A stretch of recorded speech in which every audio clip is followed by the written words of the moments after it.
you can easily edit any type of assembly or sub-assembly in your project. I'll be showing first how we can do a mirror for an assembly. I've got an example in my screen where I've done half of the assembly and I need to mirror this to the other side rather than doing the process again or repeating the steps.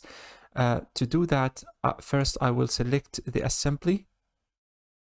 From the assembly ribbon that appears automatically after I select the red line of the assembly, I should notice in the modify subassembly there is a command called mirror. So if I click on that one, it will ask me to select subassembly. So I would need to select all the sub-assemblies that I need to mirror, which all of the right hand side, and I'll press enter.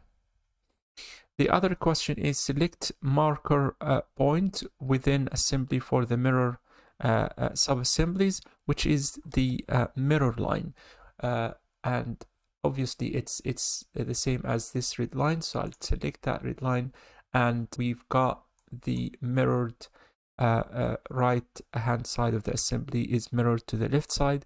And now if I do escape, you will notice the road now is complete. So you've got a single carriageway with 2 lanes each side, curbs on the edges, and then the footway after some buffer zone. And that's it. Thank you for watching, and hopefully see you later.